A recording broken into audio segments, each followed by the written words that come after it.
நிறைய Instagram meme எல்லாம் வரும். ஒரு ஒரு ஆப்பிரிக்க கண்டத்தை சேர்ந்தவர் நினைக்கிறேன். அவர் வந்து சொல்ற மாதிரி சொல்லியிருப்பாங்க, according to my plan I was supposed to be helping the poor at this age not joining them அப்படின்னு சொல்லியிருப்பாரு.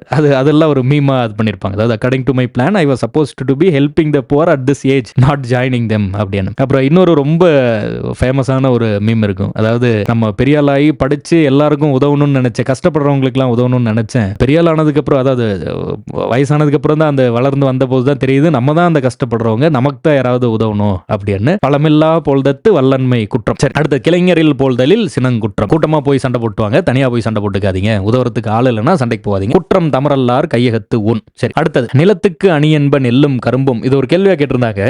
நிலத்துக்கு அணி அதாவது அழகு அப்படின்னு எதை சொல்றாங்க அப்படின்னு கேட்டிருந்தாங்க. நிலத்துக்கு அணி என்ன, நெல்லும் கரும்பும். அப்படி டைரக்ட் கொஸ்டின் மிஸ் பண்ணிடக்கூடாது. குளத்துக்கு அணி என்ப தாமரை, குளத்துக்கு அணி என்ப தாமரை. சரி, பெண் நலத்துக்கு அணி என்ப நாணம், பெண் நலத்துக்கு அணி என்ப நாணம். அடுத்து தனக்கு அணி தான் செல் உலகத்து அறம்போலும் ஆறு. இப்போ மற்றதெல்லாம் புரியுது, கடைசி லைன் மட்டும் புரியாத மாதிரி இருக்கும். படிச்சிருந்தீங்கன்னா தெரியும், அது வேற. படிக்காம இருந்தீங்க அப்படின்ட்டுனா ஐயோ கடைசி லைன் என்னன்னு தெரியலையே அப்படின்னு சொல்லி நினைக்கலாம். அப்ப என்னன்னு பாருங்க, நிலத்துக்கு அணி என்ப நெல்லும் கரும்பும், குளத்துக்கு அணி என்ப தாமரை, பெண்மை நலத்துக்கு அணி என்ப நாணம், தான் செய் அதாவது தனக்கு அணி தான் செல் உலகத்து அறம்போலும் ஆறு. தனக்கு அணி தான் செல் உலகத்து அறம்போலும் ஆறு. அப்ப இது என்ன அப்படின்னு தெரியும். இந்த கடைசி லைன் என்ன மீன் பண்ணுது அப்படின்னு கேள்வி கேட்பாங்க. மற்றதெல்லாம் கிளியரா புரியுது, கேள்வி இருக்கும், அதை தெளிவா படிச்சுக்கோங்க. குளத்துக்கு எது அழகு, குளத்துக்கு அழகு நெல்லு, குளத்துக்கு அழகு கரும்புன்னு கொடுத்தா ஆமா கரும்பும் நெல்லும் குளத்துக்கு அழகு அப்படின்னு எழுதி வச்சுட்டு வந்துடக்கூடாது, கன்ஃபியூஸ் ஆயிடக்கூடாது. ஈஸி தான், நான் கன்ஃபியூஸ் ஆயிடாதீங்க. சரி, இதுல பாருங்க, இங்க என்ன சொல்ற, பகைவர் ஊரில்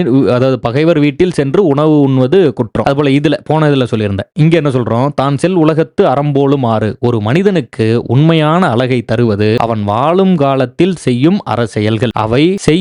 அவன் செய்யும் அறமே அவன் செல்லும் இடமெல்லாம் அவனுக்கு துணை. தெளிவா புரிஞ்சுக்கிறீங்களா? அதாவது தனக்கு அணி தான் செல் உலகத்து அறம் போலும் ஆறு. அப்ப என்ன சொல்றோம், ஒரு மனிதனுக்கு அழகு அவன் செய்யும் அறம், அவன் வாழும் காலத்தில் செய்யும் அறச்செயல்கள், அவன் செல்லும் இடமெல்லாம் அவனோட அறமே அவனுக்கு துணையாக வரும். நம்ம சொல்லுவாங்கல்ல, தர்மம் தலை காக்கும் அப்படின்னு. அப்போ நிலத்துக்கு அணி என்ப நெல்லும் கரும்பும், குளத்துக்கு அணி என்ப தாமரை, பெண்மை நலத்துக்கு அணி என்ப நாணம், தனக்கு அணி தான் செல் உலகத்து அறம்போலும் ஆறு. தனக்கு அணி தான் செல் உலகத்து அறம்போலும் ஆறு. குளத்துக்கு அணி என்ப அதாவது நிலத்துக்கு அணி என்ப நெல்லும் கரும்பும், குளத்துக்கு அணி என்ப தாமரை, பெண்மை நலத்துக்கு அணி என்ப நாணம், தனக்கு அணி தான் செல் உலகத்து அறம்போலும் ஆறு.